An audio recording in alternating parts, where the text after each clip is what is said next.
If you're looking for some two-start pitchers, you've come to the right place. And if you're not, well, stick around anyway. We've got plenty to cover here on today's RotoWire Fantasy Baseball Podcast.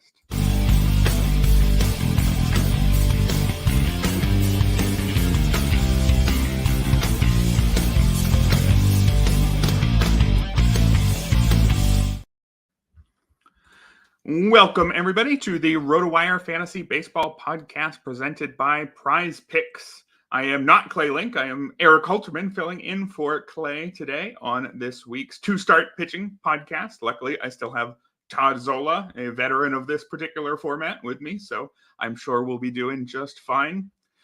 Todd, not the busiest news day yesterday. We're all anxiously waiting for the Paul Skeens debut to come Saturday.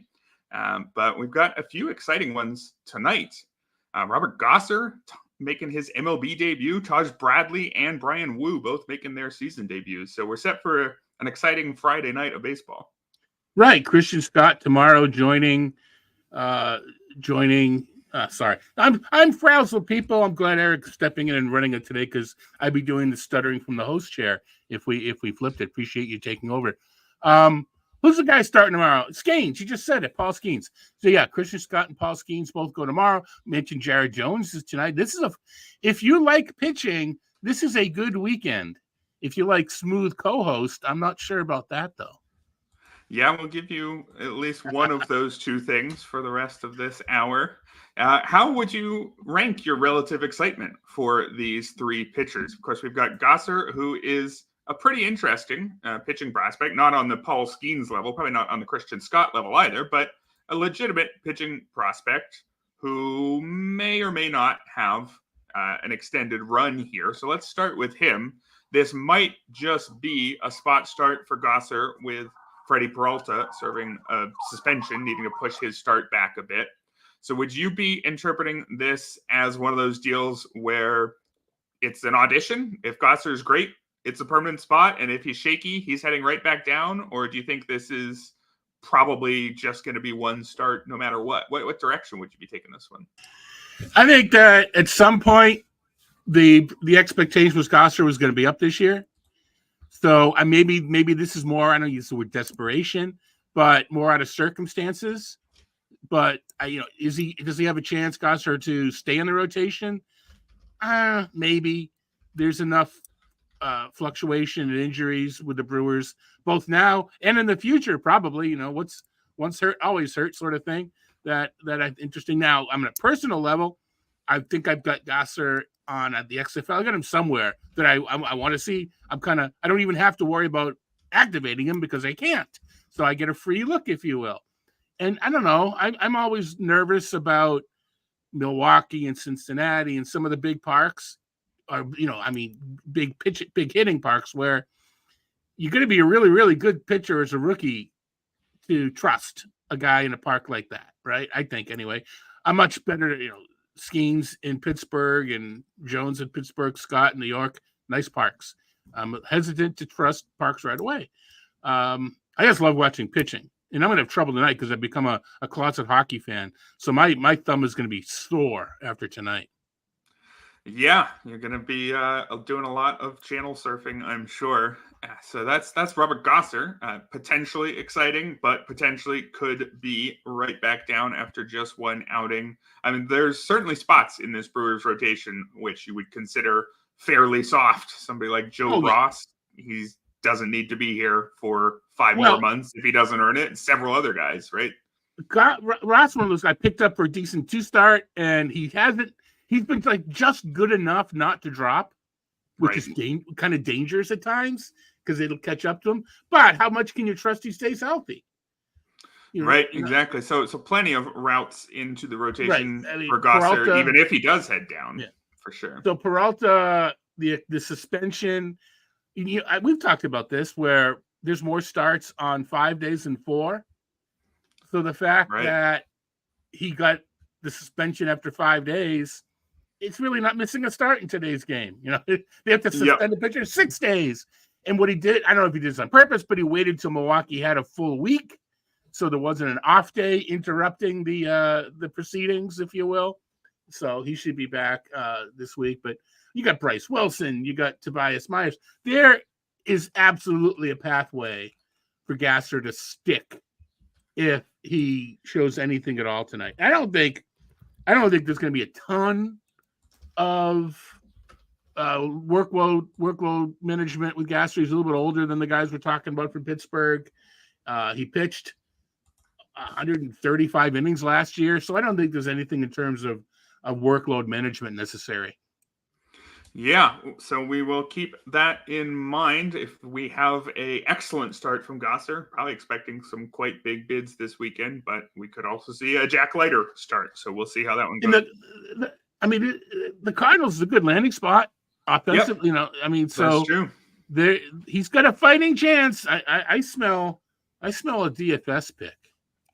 Yeah, not a bad call. Another alternate option you'd have in DFS tonight would be Taj Bradley, although not necessarily an easy outing for him here. He will be making his season debut against the Yankees. Taj Bradley, very exciting pitching prospect heading into last season.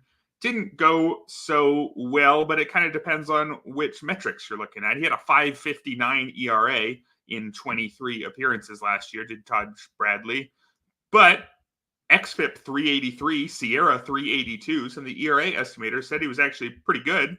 28% strikeout rate and an 8.5% walk rate. And that's the type of pitcher that should have some success. Bradley dealt with pectoral injury early this season, cost him about the first 6 weeks of the regular season. But now that he's good to go, do you think he's unleashed and is going to make good on his prospect pedigree, or are you expecting another year where he gets raised? Yeah, well, looking at you mentioned all the expected numbers. It looked like it was all about home runs last year. And home runs weren't really a huge issue for him in the minors. They weren't great, but they weren't a huge issue. And I don't mind Tampa Bay as far as, all right, you hit him down the lines, it's an easy home run. But once you get out to center, left center, right center, the park plays pretty big. So if he can keep the ball in the yard, I think Bradley does have a decent chance to succeed. He seems older than 23 to me. It's weird. It just seems like he's older than 23. So I like that. But the Rays aren't going to manage him, and whether they piggyback him or take him out after 4 1/3, or that's always a concern whenever you're dealing with the Tampa Bay Rays. And you just have, when you're streaming pitching, you just have to keep in context. Do you have a limited number of innings? Do you have a limited number of games started? And do you want to burn one on a guy that could be out after 3 2/3? Because that's what the Rays do. Yeah, it's unfortunate. I think on talent alone and in another organization, Taj Bradley would be a huge pickup right now. And he still probably is quite a big pickup if there's anywhere where he was dropped. This is a very talented young pitcher entering the pitcher pool. But there's definitely a chance that he just doesn't quite get used the way you want him to be. But having said that, he's got 15 strikeouts in 11 rehab innings. And this wasn't at the complex or something. This was at AAA. It was against Scranton, Wilkes-Barre, and Gwinnett. So these are, 15 strikeouts and 3 walks and 11 innings at the AAA level tells me they're not going to baby him. The Rays aren't going to baby Bradley. Yeah, so if we see a good workload tonight, that would certainly be helpful and encouraging for Bradley's workload going forward. The final in our trio of season debuts tonight, Bryan Woo was delayed to start the season due to elbow discomfort, but he is good to go. He'll be making his season debut tonight against Oakland, so the softest landing spot and maybe the most attractive DFS option tonight of the 3, based on that, perhaps, although Oakland actually hasn't been that bad. Yeah. I was going to say, you say that, but by the numbers, the Astros have a softer offense than the Athletics do. I don't, and if you want to make your DFS plans based on that, you are welcome to do so. Yeah, but Bryan Woo last year was at least pretty good, and maybe something more. 4.21 ERA, 4.13 Sierra suggests that was more or less what he deserved, but a 25% strikeout rate, 8.4% walk rate, that looks pretty good. How happy are the Mariners to get out of Minnesota? Yeah. Minnesota spanked their top 3 starters, and they got Tanner Houck last week or early this week, whatever it was. The Twins are laying it on some good starters. But that's not, maybe the Twins will come up later, 2-start pitchers, etc. But yeah, I mean, who would have thought also, the other way I could phrase it, who would have thought that Wu would be needed to give this staff a spark? Right. He kind of is. So do you think he's capable of it, though, in leagues where all three of Wu and Bradley and Robert Gosser are available? Would you be on Wu because he's had, I guess, the most big league success of the three, at least judging by ERA? And yeah, if you look at ERA for sure. estimators, maybe Bradley's been better. Maybe, for sure. The Park's a wash. I'm also looking at the AAA log. 3 innings, 3 1/3, 5 innings last time. 17 strikeouts over those 11 1/3. And there are, unless it's a misprint, there's zeros under the runs, earned runs, home runs, and walks column. And hit by pitchers and wild pitch. Didn't get a save either. He hasn't given up squat in again, AAA. And some of it, Vegas, well, these are home. So I was going to say that they're decent hitting environments, Vegas and El Paso. Well, the whole PCL is not bad. It's good hitting environment. But these are a couple of better ones. But the games were at home. But even so, yeah, give me now. You assume that if people weren't sitting on Bryan Wu, that a lot of picked him up because it was kind of known he was going to come back. But yeah, Wu was someone I definitely want. Yeah, pretty reasonably high expectations for him going forward, I would say. Elsewhere in news from yesterday, we found out that Willson Contreras is going to be 10 weeks for recovery from his fractured left forearm, which I'm sure if you haven't seen the clip by now, you probably don't want to. He was struck by JD Martinez's swing, not just on the glove, but square in the middle of the forearm. And exactly what you think would happen when you get hit by a bat in the middle of the forearm happened.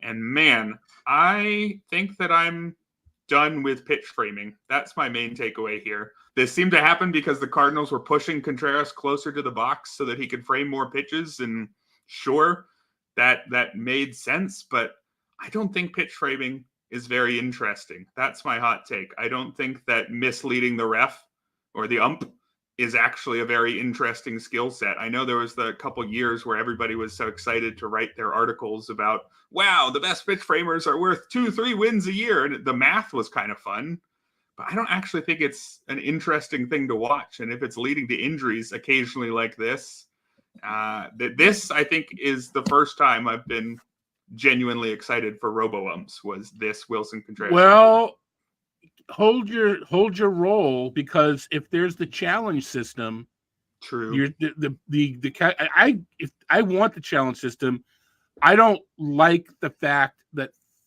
pitch framing works. Okay, yeah. The ball should be called a ball or a strike as it crosses the plate, not where it gets presented by the catcher. So I on one side I say that, on another, in another life, I was a chemist, biologist, whatever, depending what day it is, whichever science I wanted to pretend I knew about. There's the way the human mind works with the synapses and delay times, etc. You can get fooled. It's not, it can get fooled. It took a while to realize that, and catchers are learning how to do it better and better and better. The problem with Contreras was he wasn't good at framing in his stance further back, so the club felt they had to bring him closer to present low pitches better. So that was, but we're also hearing stories of other teams moving their catchers up a little bit. Now we've seen it, that the catchers that frame everything to the middle of the plate, that's not what you want to do. Right. You want to slightly move the corners to just inside the corner. But anyway, I think framing is here to stay so long as there's some way of, I don't like the fact it works, but it does. So I think teams need to try to take it to their advantage of it. I don't like it, but that's the way it is. Is it cheating? I mean, is it cheating when an outfielder traps the ball but holds it up like he catches right. it? Anyway, we're getting off. I think the best analogy. I was talking to James Anderson on Sirius XM this morning about the same issue, and he brought up that it's like flopping in basketball, and I think that's a good analogy. I don't know if you'd say flopping is cheating, because on a lot of flops there's contact. You're just embellishing it to make sure that the ref sees things in the way you want to see it, and you're not trying to tell the truth to the ref. You're trying to And it's sort of on that line between cheating and totally fine. And we've considered it totally fine. And I don't have any moral issue with anybody pitch framing. I just don't think it actually is all that interesting. And guess what? Catcher's interference is on the rise the last few years. Oh, yeah, it is. This is not an isolated incident. I mean, nobody else has gotten hit in the middle of the forearm, but we could easily start seeing more injuries from this. Maybe it's only if you're Willson Contreras, you get hurt while trying to pitch frame, but I don't think that's the case. Right, and the pitchers are edging up because it's harder to throw runners out now. There's a lot of different reasons. J.D. Martinez's swing is a little bit elongated, and he's kind of said the swing didn't feel right, so he kind of took a little bit of the blame. Yeah. So I don't know that we need to have a huge knee jerk, but I do think it should at least slow the roll as far as teams moving their catchers up too close in the box. Now, with so much technology now, wouldn't you know, you could literally, I mean, right now we're going to have it was announced this week, we're going to know the bat speed and the angle and all these kind of things from StatCast. Yeah, that's exciting. You should be able to graph out or know exactly where everybody's swing's going to go and put it on a little computer. And you say, don't catcher, here you go. Be behind here because we took everybody's swing, we mapped it out, and the catchers have a little card that's going to tell them where they can set up in the box based upon the swing. It's nuts. The important thing though is Evan Herrera is back to being the regular guy, and he's pretty good. And was it Pedro Pajes is now the backup, and you really don't want anything to do with him. Yeah, Herrera though is I think quite good, and if Willson Contreras wasn't on this team, Herrera would already I think be on plenty of rosters, even in one catcher leagues. His results aren't amazing this season, but the underlying numbers is making a lot of contact, and that contact is hard. So I'd go out and get Ivan Herrera. In a one catcher league, there could be some other pretty good options available. Somebody like Shea Langoliers has got some really interesting improvements in his quality and frequency of contact. So there's some options out there available. Langoliers is more than hot, as you suggest. Yeah. There's some underlying numbers that's showing what he's, 7 RBIs, 80 RBIs in 3 games. It's like more than half the catchers have all season. But there's stuff that show that, all right, he's not going to have 8 RBIs every week, but there's some improvements going. And we expected. Langoliers was kind of a bat-first guy. He's a catcher that's taking a little bit more time to develop. Yeah, so definitely somebody to take a look at if you are stuck without Willson Contreras in a league where Langoliers is still available. Other headlines, Brandon Drury hit the injured list with a hamstring injury. But, man, the next man up there is somebody like Luis Guillorme. So I think we can pretty much leave that one alone for fantasy purposes. Traded for Guillorme, too. Yeah. He's Luis Guillorme is the problem. Right. And one of the reasons that it's Guillorme is Luis Rengifo is it disclosed? Some undisclosed illness, backdated. He'll be back within the week, and he may be the guy, Luis Rengifo, to take over for Drury. But I don't want to say it's to the point that we don't care in the Angels anymore. But when you look at numbers as far as, all right, do I stream against this team? There's a lineup that you can't look at the season-long numbers because their lineup is completely different than it was, earlier on with Rendon out and Trout out, etc. They're a team you want to target now, I think, with pitching. Yeah, definitely. And then final bit of headlines from today. Should note that Jameson Taillon was scratched from his scheduled start for the Cubs today, but we don't yet have the reason as of recording, so keep an eye on that. Could mean maybe Ben Brown returns to the rotation if Taillon has to hit the injured list. Could be Cade Horton, but probably not yet. That's somebody for maybe a month or so from now for the Cubs. We're going to move on to some stake league pickups. That is the 16-team mixed league that many RotoWire staffers are in. Give you a little preview of this weekend's fab and then on to 2-start pitchers. But first, we've got a quick message from Prize Picks. Prize Picks is the best way to get action on sports in more than 30 states across the country. Prize Picks is really simple to play. I can make my picks and submit my entry in less than 60 seconds. You just pick more or less on 2 or more player stats and watch the winnings roll in. And hey, we've got a picks tool here at RotoWire, which can really help you if you're looking for which of these are the most interesting. I'm looking at tonight's MLB slate, and we're leaning less on Ranger Suarez's hits allowed. That seems true. I would take that pretty much all the time these days, especially against the Marlins. It looks like we're also leaning more on Ryan Jeffers to get at least 1.5 hits plus runs plus RBI. He's been on an excellent start. Go get him if he's still out there in a one-catcher league. That is our RotoWire Picks tool to help you out with Prize Picks, which has quick withdrawals, easy gameplay, and an enormous selection of players and stat types are what make Prize Picks the #1 daily fantasy sports app. Download the app today and use code ROTOPOD for a first deposit match up to $100. That's promo code ROTOPOD for a first deposit match up to $100. Pick more, pick less.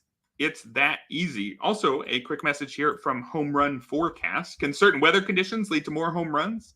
The atmosphere can affect how far a ball flies by 20%. Home Run Forecast measures the weather conditions at a ballpark to tell us if the atmosphere is good or bad for ball flight during a game.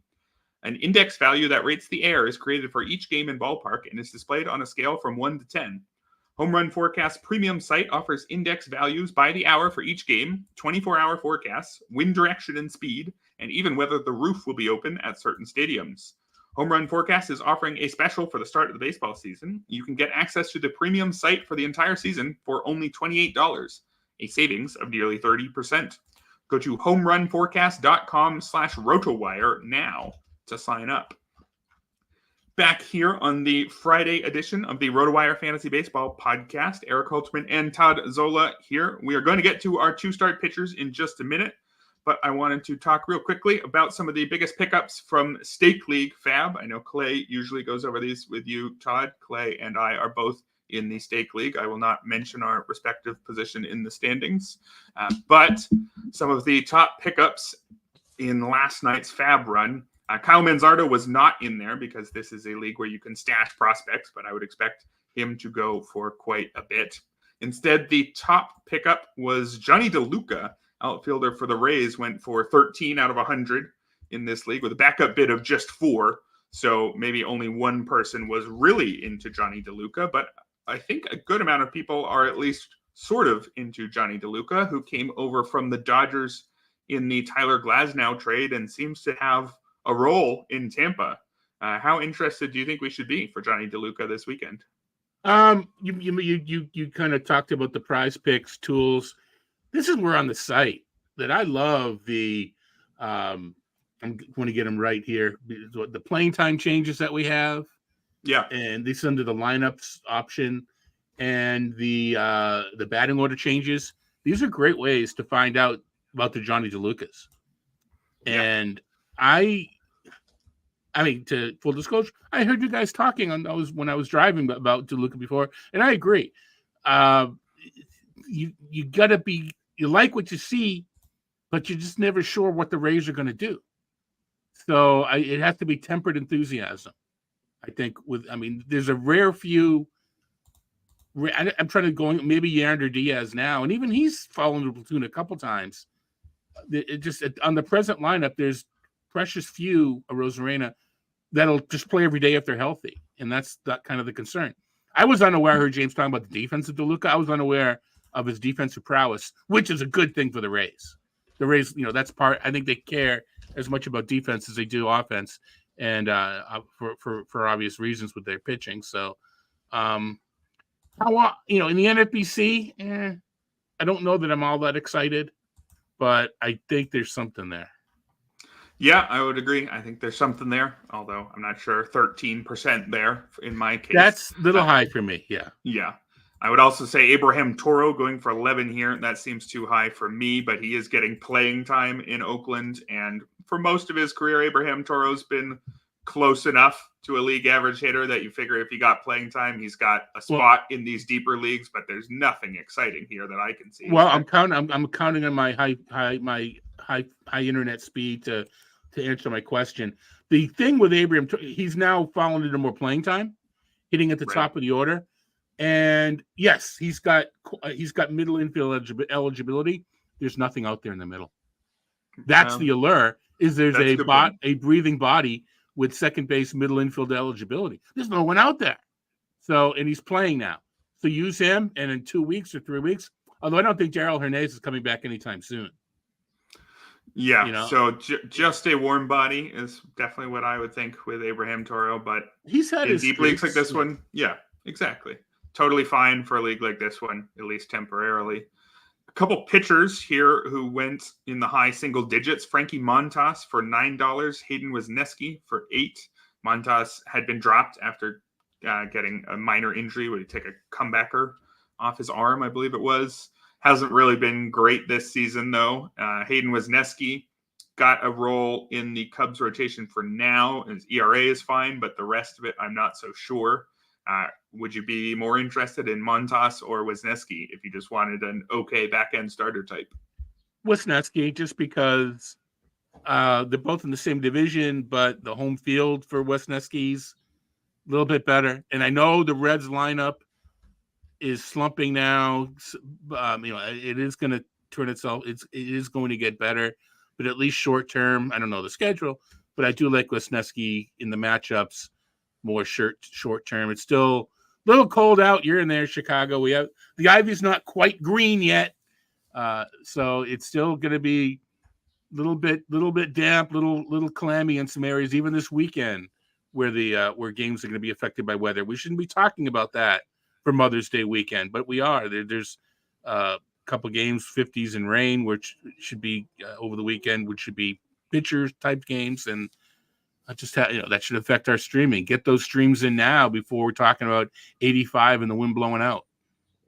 Yeah, I'm not sure that Wesneski is going to have a permanent place in this rotation as the team gets healthier and when Cade Horton eventually shows up. So that hurts his appeal somewhat, but in the near future, there are worse options. A few players who went for $7, so I want your thoughts on before we move on to the two-start pitchers. John Singleton, the first baseman for the Houston Astros, is performing. He's had a solidly above average batting line so far, and he's got the playing time. He's also a 32-year-old who, prior to this point in his major league career, had never had a batting average above 190. In 150 total big league games, he hit 170 with 16 homers. And again, he is now 32 years old. So generally speaking, people for whom all that is true are not at all interesting fantasy options. Would you make an exception for Jonathan Singleton? You're chasing the 4 homers he got this past week plus, if you will. A little more than a week. Playing time is fine. He's on a waterfall. I'm not happy that I got Singleton. I hope there was someone else available, but he's playing. And for at least for now, it looks like Joey Leperfido is in the outfield. There's enough injuries going on there in Houston, but that's the fallback. At some point, Leperfido moves back to first base once Chas McCormick perhaps is ready to come in. Kyle Tucker. Maybe it wasn't so bad having him my number 2 player. Oh, never mind. Yeah, how's that working out for you? Anyway, I'm kind of mad that in a couple of places I decided to diversify and went for Julio Rodriguez.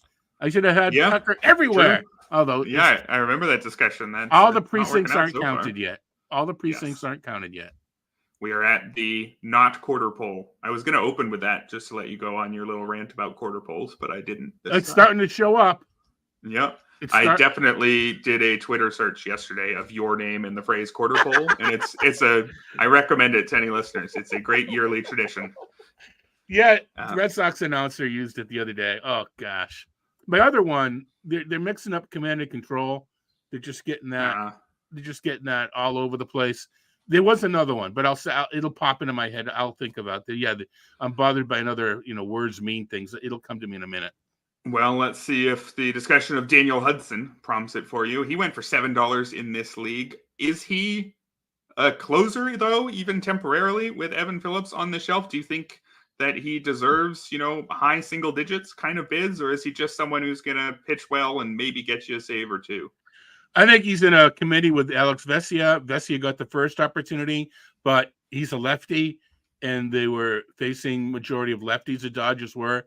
I think that's the game that our friends Jeff Erickson and Scott Jenstead and Vlad Sedler were at earlier this week. And Vesia got the save in that one. Hudson came out and got the save, I think it was last night. And that helped me because I was shopping Hudson in the XFL league. And the fact he got the save, someone couldn't say, well, he's not the closer. Point being, Phillips is the guy, and Phillips is not supposed to be out that long.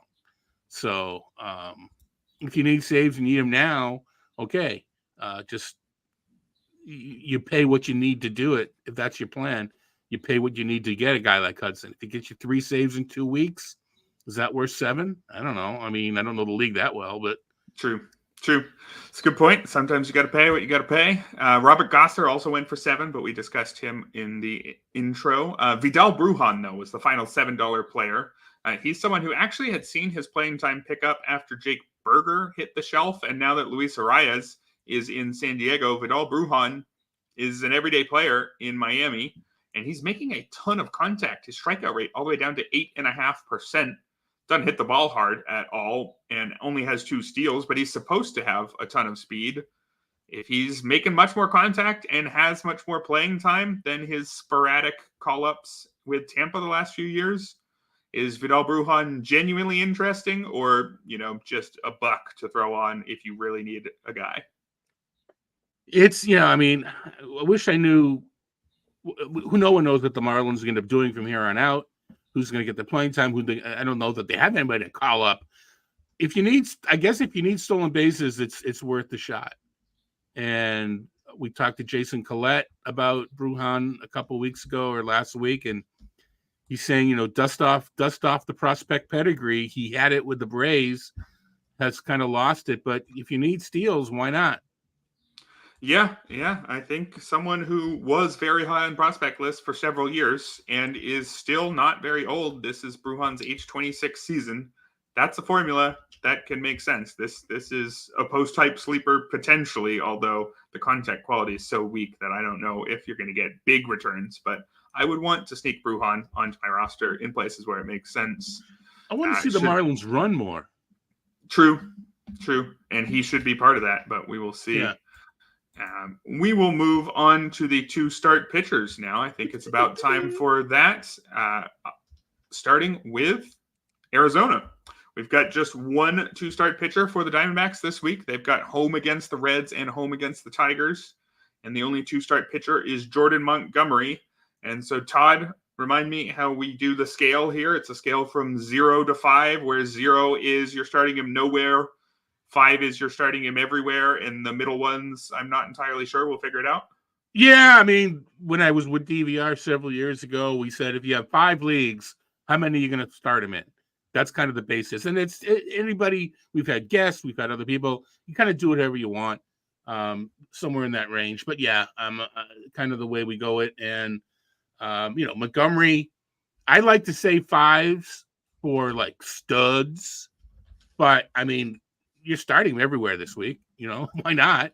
Is he a 5? I don't know. I'm going to give him a 4. The way I like to do it, I don't have them in front of me. If I do the pre-rank for the site, if they're 0 to 20 or they're ranked between 1 to 20, they're my 5s. 21 to 40 are my 4s. So I don't have the numbers with me. I was unavailable to do that today, but I'm gonna figure Montgomery falls in the 4 range. Yeah, that sounds right to me. Theoretically, you are starting him everywhere, so maybe a 5, but it feels hard to give a 5 to a guy who has a 4.70 ERA through his first 4 starts, a 1.30 WHIP, and most crucially, a 10.5% strikeout rate. Yeah, he is not missing bats this year.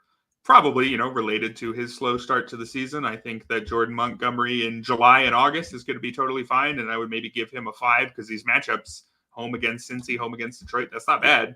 But with the way he's pitching right now, let's go with a 4 for Jordan Montgomery. Moving on to Atlanta, who get home versus the Cubs and home versus the Padres. Their 2-start starter of the week, Reynaldo Lopez. What are you going with Reynaldo Lopez? I'm gonna cut down the middle. I'll go 3. He's lasted longer than some people thought he would in the rotation. Part of it is the injuries there's no one else. But it's been an up and down. He's given up some walks, so I'll go 3. You'll go 3. I think I might go 4.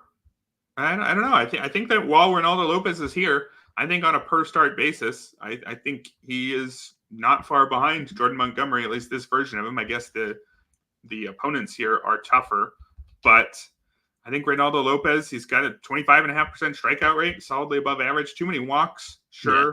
But even with that 1.53 ERA, the ERA estimators, the most pessimistic, Sierra at 3.87. I think if he reverts to being a 3.87 and has these 2 decent starts at home, it's maybe a soft 4, but I'll go a 4. No, that's fine. Yeah, I think we're seeing we're going to see hit and home run regression. Yes, which will alter up the different estimators. All right, we'll move on. Yeah, let's go to Baltimore. They've got home against Toronto and home against Seattle, and their only 2-start pitcher is Corbin Burnes. And I guess discussions about whether or not Corbin Burnes is the number 1 starting pitcher in the world or the number 3 or the number 5 aren't really the subject of this show. So I assume he's just a clean 5. He is a clean 5, yep. And, I mean, the matchups are good. I mean, neither of these, Toronto and Seattle, they're both underperforming offenses as of this time. Yeah, true. Although I think he's a 5, even if they were at full strength. Oh, but yeah. Great time for Corbin Burnes. Sticking with the AL East, we go to the Red Sox. They have a home series against the Rays, and then they go at St. Louis. We have a pair of 2-start pitchers here, Cutter Crawford and Nick Pivetta. How high are you willing to go on your Red Sox this week? Do they still have the best rotation by the numbers? If not, it's close. I mean, the matchups are fine. So I think I'm using them in both instances. I know Pivetta was hit hard against the Braves, home run balls. I'll give him both 3s. Pivetta would be a 4 if he was in groove, if he was grooving like he did last year. But I need to see a little bit more. We're going to go 3 for both. I think I might be willing to go up to a 4 on Crawford. I think that I don't view him behind Lopez and Montgomery. I think Pivetta, if he was in a groove, I might go to a 4 there. But I think that I would view Pivetta and Crawford and Montgomery and Lopez as on a similar enough tier. None of these matchups are radically out of alignment. I'm the old fart Boston guy that keeps waiting for the other shoe to drop in Crawford. I need to get over that. I got 4 World Series since 2000. I need to get over that. Yeah. I think Cutter Crawford, I mean, certainly he's not going to keep that 1.75 ERA, but 3.84 Sierra is another similar one where he's kept that ERA excellent, but even when he falls back, he's still been solidly above average. That little tucking the ball, the little deception, and yes, he throws a cutter, but he could also be called Sweeper Crawford nowadays. Yeah, so I think decently high expectations for whatever you want to call him, Crawford, there. Moving on to the Cubs, have a tough one here at Atlanta, but then they get home against Pittsburgh. And there are certainly many pitchers who I would give a pretty low rating due to that Atlanta start. But how low am I willing to go on Shota Imanaga? Not very low. How about you? First, let's just mention that we talked about Tyone. So we're not sure how this is all going to flesh out. And it may just be that things get moved up and moved around. But Imanaga's a 5 for me right now. He said it himself that he's getting away with some deception first time through, but he's still seeing teams for the first time. We've talked about it as far as he is just so good now at switching eye levels, keeping the ball up, and then with the splitter, the riding 4-seamer up and the splitter down. He's just doing a wonderful job, and so much so that I think he's now the NL favorite for Rookie of the Year over Yamamoto, which is weird. Yeah, I think that seems reasonable. I'm just checking what we have as the odds here, and it looks like Imanaga, then Yamamoto, and then Jared Jones. Yeah, honestly, take Jared Jones right up there with those two. I take any of those guys having a very legitimate shot as of right now. So I think a 5 for Imanaga, even with the at Atlanta on there, is reasonable. I don't think there aren't too many starters you would happily use at Atlanta. Maybe there's Well, I didn't say 15, I'm happy maybe there's about it. 30. True. But I think Imanaga the point is he's moved into that tier of pitchers where, you can just use him against Atlanta. And a 27% strikeout rate against a 3% walk rate. And if you were afraid of a startlingly low ground ball rate, that isn't the case. He didn't have a single ground ball in his first outing in the majors, but 36% ground ball rate is below average, but entirely normal. So nothing to worry about there. So very, very encouraged by Imanaga's start so far. Let's move on to Cincinnati, who gets at Arizona and at the Dodgers. So no home games for your Cincinnati hitters this week. Keep that in mind if you're streaming players on that side of the ball. On the pitching side, Graham Ashcraft and Hunter Green getting these at Arizona and at the Dodgers matchups. What are you going for these two? Ashcraft is beginning, I want to say, re-peak my interest because it has been peaked previously. The strikeouts he's one of those guys that you look at him, he should have 7 strikeouts in 6 innings, and he has 4. But I think they're coming. So I'm going to go, I still can only go 2 because these are tough matchups. And Green, I mean, it's almost like an automatic 3 just because of the strikeout ability. But again, they're tough matchups. I'm going to go 2 for both, and I'm probably undershooting, but I'm going to go 2 for both. Interesting. I was thinking maybe 1 for Ashcraft and 3 for Green. No, that's perfect. Perfectly defendable. You're at 1.5 and 2.5 on those two. Yeah, right. I mean, I might just be wish casting a little bit on Ashcraft. I know that Ashcraft has got the good stuff plus. The people who like the characteristics of a guy's pitches, if you're focused on that, you love Graham Ashcraft. But if you're focused on whether or not he's turned those pitches into, strikeouts, that has not been the case, or good ERAs before this season, that wasn't the case.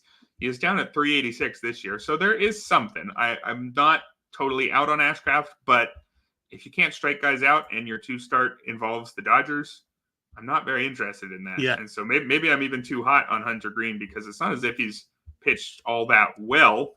3.38 ERA, but his Sierra is right up at 3.81, right in the similar realm of a lot of the guys we've talked about this year. So I'm maybe doubting my 3 on Green already, but I'm not going to change it. Sticking in Ohio, let's go to Cleveland. They're traveling to Texas and then hosting the Red Hot Twins. Tanner Bybee is the 1-2 start pitcher for the Guardians. What are you going with for Tanner Bybee? Heading into the season, this should be a 4 and let's move on. But it's not. It's not even close. I mean, we're wondering if it's even above it. It's above a 0. It has to be above a 0. But I mean, not too much. I can only go. I mean, he's given up 10 runs his last 2 starts.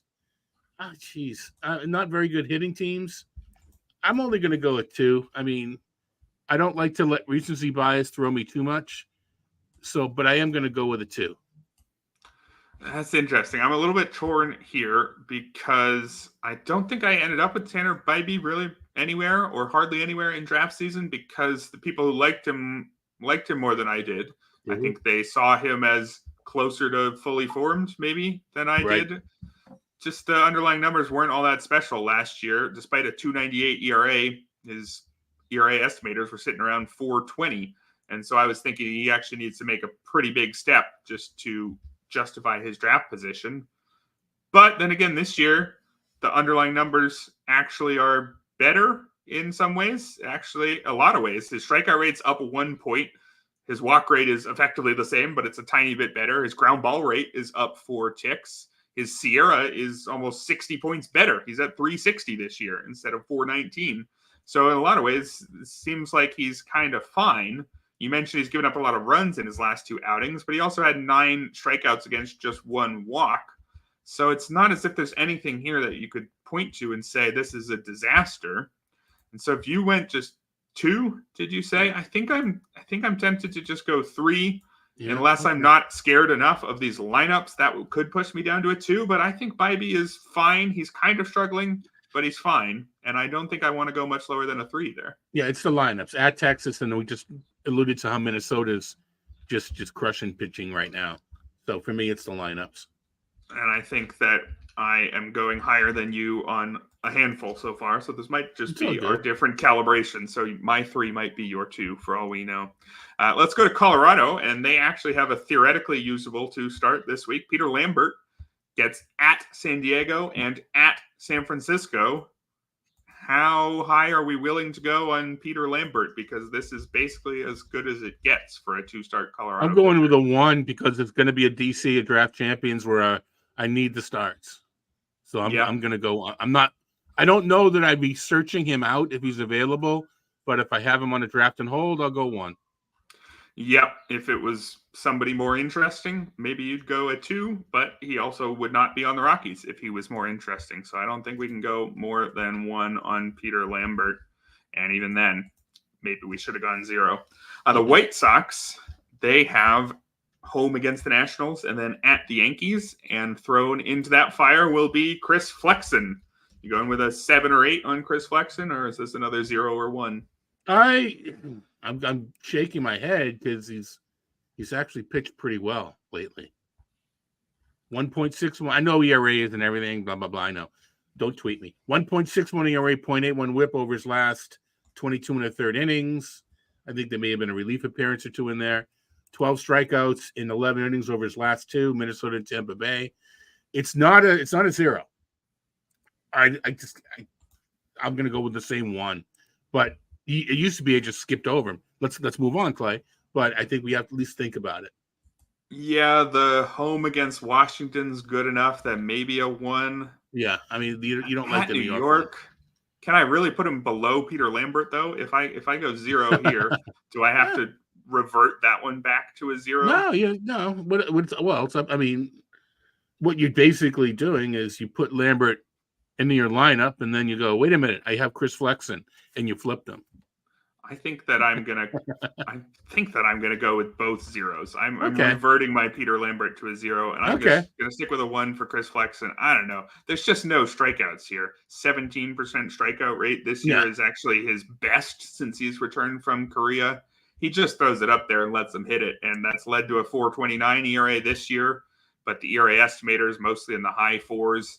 I don't want to touch that at New York in any way with Chris Flexen, so I'm sticking with a 0.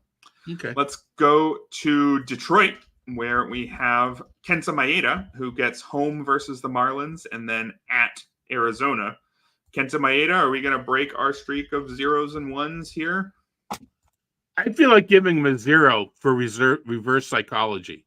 Yeah. I give him a 0. He does well this week. Of course, I'd have to play him. I got him a lot of plays. I loved him as a streamer, and he's loved streaming it to me. I'm down. I'm not great matchups. I'm going to stick with the 2. I don't love it. I still think he's better than he's pitched. Oh, Miami and Arizona. All right, I'm going to stick with a 2, but I'm using him. I need to see it before I'm confident he'll perform well, but he's better than he's pitched. I think he might just be a 1 for me. I think he might be better than he's pitched, but I want to wait until he actually, shows that. Looking at his game log, he's made 7 starts, and one of them was a fairly normal 5 and 2/3, one of them was good. 3 runs. Yeah. Well, no, it's not actually just that one of them was good. In 3 of his starts, he has gone 5 or 6 innings and allowed 0 or 1 earned run. In 3 of his starts, he's gone no more than 3 1/3 and has allowed at least 6 runs. So he's either been awful or actually totally fine this season. Maybe I should be willing to go for a 2 because, man, that versus Miami. But he just hasn't shown nearly enough. It's again, no strikeouts, 17% strikeout rate. Yeah. I just don't trust the guy who can't miss bats. So I'll stick with a 1 for Kenta Maeda. All right. Moving on to Houston, who get home versus Oakland and home versus Milwaukee. And we have Hunter Brown, who's very much disappointed this season. And we have Ronel Blanco, who was the story of the year, at least in the early part of the year. How high are you willing to go for these 2? Oh, Blanco, man. The bane of my first month existence. I like the matchups, especially at home. I'm gonna go with a 2 on Brown, and after what I was saying about Blanco early, the fact I'm even going to go 4, people are like, you're not reputable anymore because what you said about Blanco? I don't want to say he's convinced me, but I think he's earned the 4.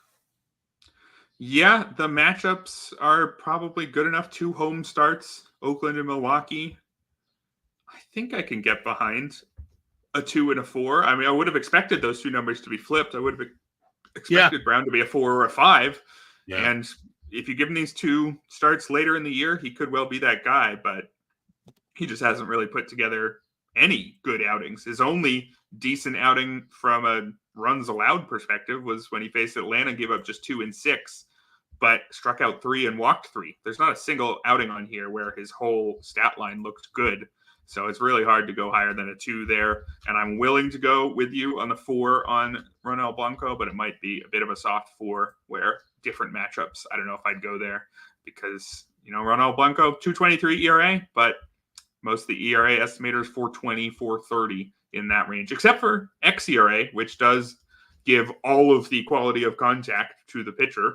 That actually says he's been great, 2.87 ERA. So that just goes to show that he's been suppressing contact quality. And if you buy into Blanco, you are buying into him continuing to do that. It's pretty straightforward with him there.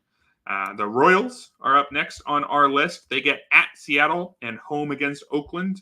Brady Singer is their 2-start pitcher who's had pretty good season this year. So how high are we going on Brady Singer? I'm debating whether I have to turn in my card if I give a 4. I think I should probably stick with a 3, but I want to say 4. I'll say 4 then. Okay, you know what? Say 4 with me 4. After that. All right, there you go. 4. Peer pressure. I'm saying 4. No, I really do like what I'm seeing. Yeah, I think that this is exactly what we wanted to see from Brady Singer. He's got that strikeout rate up to 25%, kept a league average walk rate, also has a career best ground ball rate of 55%. He's doing everything you want to see, and the matchups at Seattle, home against Oakland. Yeah, great. If he had broken out last year and is pitching this way this year, it's a 5. So I think a 4 seems fine. And I would have won a lot more leagues last year. True. That's a good point. So, or I would have finished higher. I'm not going to say won a lot more. I would have finished higher. Well, we'll see if you can use this year's stats in last year's leagues. Good luck with that. Moving on to the Angels, we've got Jose Siriano as the team's lone 2-start starter. He will get home versus the Cardinals and at the Rangers. You liked what you've seen from Jose Soriano enough this year? Through 3 1/3 or 3 2/3 innings. Yeah.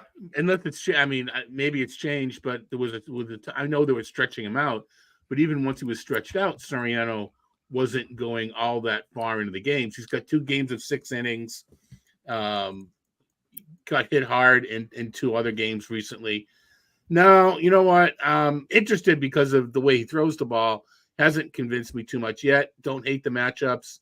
I guess I'm going to – the strikeouts, there's some strikeouts there. I guess I'm going to go 1 or 2. I'm going to go 2. Yeah, I think I'm with you there. I wish that he had one more good start on his game log so far, then I'd be more confident. But there's something here. The guy throws really hard. Yeah. His fastball velocity is listed as averaging 99.6. Yeah. He's one of those weird guys who throws incredibly hard, but only has a league average strikeout rate. He instead has a very high ground ball rate. Think like Jordan Hicks or something. A 60% ground ball rate for Jose Soriano. So nobody can square him up, but he's not actually missing bats, and he is missing the strike zone. He's got a walk rate of nearly 12%. So far from a complete player, but enough good things to give him a 2. Sticking in LA, the Dodgers have Yoshinobu Yamamoto will get at the Giants and then home against the Reds. Easy 5 for Yoshinobu Easy 5, Yamamoto. Yep. Easy 5. Right. Next. Let's keep things moving. And I imagine not an easy 5 for Sixto Sanchez, but hey, congrats to Sixto Sanchez for being a 2-start starter. Theoretically, I'm not sure he will actually stick around in the rotation for that long for the Marlins, but as of right now, he's listed as the starter both at Detroit and home versus the Mets. Can we give Sanchez anything other than a 0 here? The matchups are fine, but I can't. I'm going to go 0. I don't know how far he'll go into the game, et cetera, et cetera. I have to go 0. Yep, I think good to see him back on a major league mound, but 7.50 ERA, 167 WHIP, 13% strikeout rate. No reason I want him on my fantasy team at this point. Moving to Milwaukee, we've got Colin Ray. He will get home versus the Pirates and then at the Astros. Colin Ray, does he deserve a decent number here? No, but he deserves a non-0. Sounds about right. Yeah, I don't know. You can't even hope he pitches against Pittsburgh and then the next one gets rained out because it's Houston. Right. Has he done enough to get a 2? I don't know. I know he's pitched better than his career numbers, but maybe, I don't know, the whip's a little high. No, I'm going to go 1. Yep, I can't go any higher there. He does have a 3.29 ERA, but only a 15% strikeout rate. Yeah. And again, the ERA estimators like Sierra all the way up at 4.80. So this looks a lot like the other guys that we talked about earlier who did not strike out nearly enough bats to get anything more than about a 1. Minnesota up next. They've got home versus the Yankees at Cleveland. Chris Paddock is the 2-start pitcher for Minnesota. What are we going with for Chris Paddock? I want to just the chat says I'm shell shocked. Actually, It's not so much shell shocked. It's I've been on the run all day and I didn't do the homework I normally do. I normally have a little bit more information to go on. Paddock, he's actually looked good lately. He's missing bats, right? I mean, you kind of hope he gets through that. I give him a 2. Yeah. Versus New York at Cleveland, the matchups are probably too hard to go more than a 2, but I do like Chris Paddock independently of the matchups. He's gotten that strikeout rate now up to 22% combined with a 5% walk rate. That's a way to be a pretty good pitcher. If you miss an average amount of bats and show good control, I'm intrigued where this goes long-term with Paddock, but I am worried about that Yankees start, so can't go higher than a 2. The Mets have a weird 4-game series home and home with the Phillies. And then they go at Miami. At the first start in the Phillies series will be home for Sean Manaea, who gets home versus the Phillies at the Marlins. Sean Manaea, does he get somewhere in the middle here? It's weird. Yeah, this is how they used to do the interleague against your geographical opponent with 2 and 2 right next to each other. That's why they were, because geographical, you didn't have to travel far. Anyway, yeah, that is interesting. We have to keep an eye to point that out when we do the hitting article is don't get thrown by the fact that they're 4 in a row. Gosh, Manaea is someone I always overjudge, but I'm going to go 1. He hasn't done it. Yeah, I didn't realize just how poor his strikeout and walk numbers are this year. 20% strikeout rate versus a 12.5% walk rate. Yeah. If you look at his last 2 starts, 4 strikeouts against 5 walks. Even over his last 5 starts, it's 17 to 15 strikeout to walk. So I can't go very high on this one. Do you go with a 2, did you say? I said a 1. And I'm going 1. Yeah. If it were in Philadelphia, it'd be a 0. It's just because it's at home. Yeah. Yep. And if I did say 2, scratch that. It's a 1. Right. We're going with a 1. Yeah. It's and that at Miami saves it. If it was versus the Phillies and another decent team. Yeah. Don't know if I can do it with Sean Manaea, even if the ERA has been okay. Next up, we got the Yankees, who get at Minnesota and then home against the White Sox. Carlos Rodon is the 2-start pitcher to talk about here. How high are we willing to go on Carlos Rodon? Boy, he's kind of the strikeouts are there. He's starting to get it together. He's not really walking people. Maybe 1 bad outing against Baltimore, and that's going to happen. I'm going to go 4. Yeah, I think especially with that White Sox start in there at Minnesota, he could get knocked around given the way that team's been going. Although a lot of the Twins' best bats are lefties, right? So Rodon won't necessarily have to face the full-strength Twins lineup. So I think a 4 is reasonable. This has not been a great season from Rodon, but it's been good enough, and good enough plus the White Sox. That's a 4. Oakland is up next. They've got 2 away series. They will go at Houston and at Kansas City. They also have 2 2-start pitchers, JP Sears and, at least as of right now, Osvaldo Bido. You going to convince me to be in on either of these players? Beto, I'm not even going to bother. I don't know though. I mean, this is one of those things where in a vacuum, he's just not hitting the ball. So we shouldn't be as scared. Well, you know what? Their pitching is terrible. Their bats aren't as bad as their record might indicate. There's just some Bregman. There's just some guys that aren't, even Alvarez aren't producing to the levels we expected. And Sears, I know he didn't strike out many last time, but he's been missing bats. I can go a 2 on Sears, but I'm not touching Beto. And just hoping that Houston doesn't figure it out early in the week. Yeah, maybe I could go up to a 2, but I'm just going to stay with a 1 on Sears. Yeah. Just not enough strikeouts. He does have a couple outings where he got some more whiffs, but on the whole, strikeout rate just under 18% is just too close to the other guys. It's better than Peter Lambert and Chris Flexen, but not by enough. The Phillies, who have that strange series against the Mets, they will be away first, and then they'll get home against the Nationals. A pair of 2-start starters for the Phillies, unless they move Spencer Turnbull back into the rotation or something like that, but that hasn't been discussed as far as I know. So as of right now, Christopher Sanchez and Aaron Nola, both of them 2-start pitchers at the Mets home against the Nationals. I assume 5 for Nola, but then what's the question on Sanchez? Well, you kind of alluded to it with Turnbull. There's been some talk about piggybacking them. Now, how many, who starts, who comes in? Is it a 5 and a 4? Is it they each go 3? I'm curious. I'm very curious to see what the usage of Sanchez on Monday.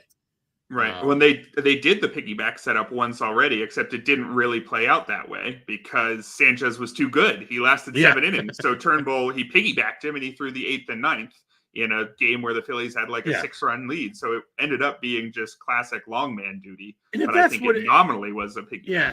And if that's what it is, I like the matchups a lot. I'm going to go Sanchez 4. And Nola hasn't been that. I'm going to go 5 for Nola. But until we see Sanchez isn't going to go 5, let's assume that he is. Yeah. And so you said a 4 for him? 4%. Yeah, these matchups are really good. Matchups are good. There's real risk that Sanchez ends up playing like a 2 or a 3 if they end up. Because as a call here, Turnbull as the follower, we could just throw out a number for Turnbull. But I think, like you said, until we really actually see, right, nominally that is the case. But I think I need to see it happen once in traditional fashion where Sanchez goes 4 innings and then Turnbull gets 3. When we see that once, then I'll start thinking about Turnbull the way that our commenter PJ is. But as of right now, I think I'm with you. It's not an opener primary. It's piggyback. They're both pitching. They're both bulk pitchers. Does Sanchez get 5 to qualify for the win? Right. And given that he has so far, I'm still willing to go with a 4 on Sanchez, but I understand it's a 4 with some real downside compared to some of the other 4s. I mean, Turnbull, you said only won 2 innings last time. He'll come in over the weekend if needed. Right. You can't just not use him every 5th day, only use him every 5th day. He's going to be a reliever now. Anyway, all right. Yep. Just want to keep following that situation, though, of course. That one remains pretty fluid, even if we think we know where it's going to look for the next week. Moving to Pittsburgh, they have Mitch Keller, who will go at Milwaukee and at the Cubs, a pair of divisional matchups there. How high are we able to go with this year's version of Mitch Keller? The one that threw the complete game, but only 5 strikeouts? Yeah. There's always a but. I think I'm going to go 3. To me, he was a 4 coming into the year, but that was my expectation. He didn't prove it, so I'm gonna say 3. And one of those games where, all right, he only struck out 5 in 9 innings, but hey, he went 9 innings. Yeah, I'll go with the 3. Although I'm wondering if I really should have him below Jordan Montgomery. I think they're both kind of been okay-ish, this version of Montgomery, but we'll stick with the 3 for Keller. San Diego up next, but they have no 2-start starters. They've got home against Colorado and at Atlanta, but we will move right on to Seattle, who has just George Kirby, who gets home versus the Royals at Baltimore. And do we need to talk for very long about George Kirby? Other than why can't he be consistent? He doesn't have the consistency. The Baltimore start's actually going to drop me to a 4, but I'm using it. So we do need to talk about him then. I think I still call 5. I mean, he probably should be. I mean, I'm using him, but the whole does he throw too many strikes? Should he be cautiously wild a little bit more? I don't know. He got hit a little bit again. To me, I'm using him, but the 4 is like a wake up call to tell him that he's going to get his act together. Like he listens to me. Yeah, I will let him know. Definitely. Everybody go tweet at George Garneau. Don't do that, please. Next up on the list, we've got the San Francisco Giants. They've got Jordan Hicks, who gets home against the Dodgers and the Rockies. That one is home, right? So Jordan Hicks for a 2-step, both at home, one of them good, one of them bad. Where are we going with Jordan Hicks? Wow. Only 35 strikeouts in 43 innings with 16 walks against the Dodgers. I mean, you never want the first of the 2-step to be the tougher one. I mean, at least what if something happens and you don't get that second start? I can only go one. Hicks, in my head, he was doing better than he's actually doing. I know he's not giving up runs, but he's not putting up the peripherals. Yeah, although that's kind of always been Jordan Hicks, right? Like, as I mentioned with Jose Soriano earlier, this is a guy who doesn't actually miss bats, and he keeps the ball on the ground very well despite his elite velocity. Although, 2.30 ERA comes with a 4.10 SIERA. So you only went 1 here due to that. The Dodgers, man, they could, But there's also the Rockies, man. Yeah, that's the problem here. And Hicks has been good. So with a 5 and a 1, you give him a 3? Well, I had wanted to go with a 3. Hearing your 1 and seeing just how far he's outpacing his underlying numbers, I'll drop it to a 2. But it's a strong 2. I don't mind this one. We will move on to St. Louis. We've got Matthew Liberatore is lined up. That's a surprise. I don't know if that's going to stick, but if he is in the rotation for a pair of starts, they will be at the Angels and home against Boston. Can we have any interest here in Liberatore? No, not for me. Yeah, he did make a start against the White Sox, went 3.2 innings, so I'm not sure if he will be used as a proper starter, even if he does get nominally a pair of starts here. So I guess we kind of have to go with a 0. Yeah, no one cares about Eflin. Let's just skip him. Oh, wait, I'm sorry. Angelo cares. Angelo's been asking us. Get to Eflin. Here we are, Angelo. We will get to Zach Eflin. I could have just totally broken alphabetical order to make our commenter happy, but I care more about logic and order than about making our listeners happy, of course. So anyway, the Rays, they've got at Boston and they've got at the Jays, and it's Zach Eflin and Aaron Savale with those two kind of tough, theoretically. Well, I'm not sure how scary these two lineups are, but reasonably tough division matchups at Boston and at Toronto. So how high are we willing to go for Zach Eflin and Aaron Savale? See, my starting point on Eflin's really high. So, based on that, they are tough matchups. Toronto's struggling. The Red Sox are just inconsistent. It's hard to say who's going to play. It's at least a 3. I'm using him. I'm absolutely using Eflin and Savale for that matter. You know what? I'm going to go 4 for Eflin and 3 for Savale because I just trust them that much as pitchers, and especially Eflin. And I don't want to be blinded by a couple of offenses on the road.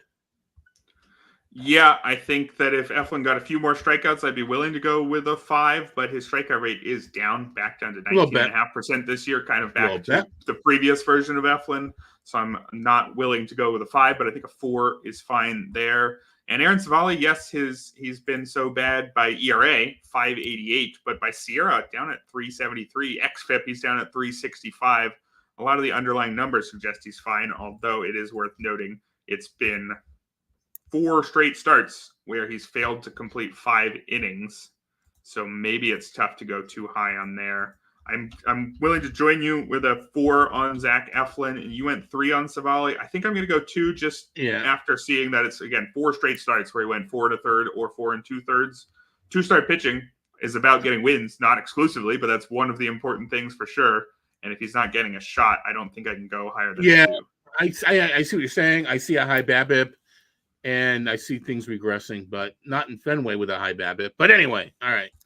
All right, so 2 and a 3 there. We've got 3 teams left. We are well beyond time here, but Michael Lorenzen for Texas. He gets home versus Cleveland and home versus the Angels. I would imagine not a particularly high number for Michael Lorenzen. It's a 1 or a 2. I mean, there is win potential there. I know the Guardians are playing well, but it's at home. I got to go for a 2, a Roto League win potential 2. Yeah, I hear what you're saying there, especially with that Angels start. But, man, the underlying numbers have just not been very good here. 19% strikeout rate, 12% walk rate. I'll go 1, but I hear your 2. Yeah. Toronto gets Jose Barrios. He's got a tough assignment at Baltimore and then home against Tampa. He had an excellent start to the season before running into the Phillies in a recent outing. He had a hiccup, didn't he? Yeah. Yeah. Well, teams will do that against the Phillies, apparently. But Jose Barrios, how high are we willing to go on him coming off of that 8 earned run, 3 2/3 outing last time out? Yeah, but 7 of his 11 outs were strikeouts. Those are just the weirdest outings to me. Yeah. Yeah. Basically, I don't want to call it a fluke, but I don't get goofy over that one particular outing. He had 2 hits batters in that game too. It's not a great matchup. I'm going to go 3. I think I'm going to go 2 because I'm scared of that Baltimore series. Yeah, and okay. I'm scared of the fact that even though Barrios has a 2.85 ERA, 4.20 Sierra, 4.28 xFIP, his FIP's all the way up at 4.47. His xERA is at 4.93. So all the ERA estimators are screaming at us about Jose Barrios right now. He's not missing bats. He had a good April, but he was not missing bats. So I can't go higher than a 2, given those tough matchups. And then finally, we'll wrap it up with the least exciting pitcher in baseball. Maybe Trevor Williams is kind of the epitome of just a guy for a team like the Nationals. So great way to end things here. He does get at the White Sox, but then at the Phillies. And so I'm not sure that I can stomach using Trevor Williams, really, given that at the Phillies. But should I be at least a 1 or a 2 because of that White Sox start? Last game out, 8 strikeouts, no walks against the Orioles. Yeah, the guys that let the team hit sometimes these happen. No, I'm going to still go 0. To me, there's a career's worth of to not going to balance one decent game. Although, he's 4-0 this year. Woo! Cy Young. No. His ERA is really low too, isn't it? Yeah, 1.96 ERA, 1.06 WHIP. Some of the ERA estimators are okay. He's got a 21% strikeout rate, 8.5% walk rate. Can I go out on a limb? Yeah. He's got no homers in 36 2/3 innings. I'm going to say that's going to regress. 2 against the Sox, 3 against the Phillies, something like that. Yeah. So you're just saying just a 0 here for Williams. I'm tempted to go to 1 because of that White Sox start. I could imagine if you really wanted some wins, maybe. He deserves a 1. He's earned a 1, but that home run column's going to switch quickly. Yep, agreed. So I will wrap it up. Do you want me to do the rapid fire rundown, even though we're 73 minutes into the show here? Why not? All right. We got Jordan Montgomery, got a 4 from both of us. Reynaldo Lopez, 4 for me, 3 for Todd. Corbin Burns, 5s. Cutter Crawford, 4 for me, 3 for Todd. Nick Pivetta, he got 3s. Shota Imanaga got 5s. Graham Ashcraft got a 1 and a 2. Hunter Green got a 3 and a 2. Tanner Bybee, also 3 for me, 2 from Todd. Peter Lambert and Chris Flexen, both 0s for me, 1 from Todd. Kenta Maeda, a 1 and a 2. Hunter Brown, pair of 2s. Ronel Blanco, pair of 4s. Same for Brady Singer. He's got 4s himself. Jose Soriano, just 2. Yoshinobu Yamamoto, 5 from both of us. Sixto Sanchez, 0. Colin Ray, 1. Chris Paddock, 2. Sean Manaea, 2. Carlos Rodon, 4. JP Sears, a 1 and a 2. Osvaldo Bido, pair of 0s. Christopher Sanchez, 4s. Aaron Nola, 5s. Mitch Keller, some 3s. George Kirby, a 5 and a 4. Jordan Hicks, a 2 and a 1. Matthew Liberator, 2 0s. Zach Eflin, pair of 4s. Aaron Savale, a 2 and a 3. Michael Lorenzen, a 1 and a 2. Jose Barrios, a 2 and a 3. And Trevor Williams, a pair of 1s. So that's going to do it for today's 2-Start Pitcher podcast brought to you by Prize Picks. Thank you, Todd. Thank you, listeners. And I'll be back tomorrow with Ryan Boyer with this weekend's Fab Podcast. Thank you, everybody, for listening.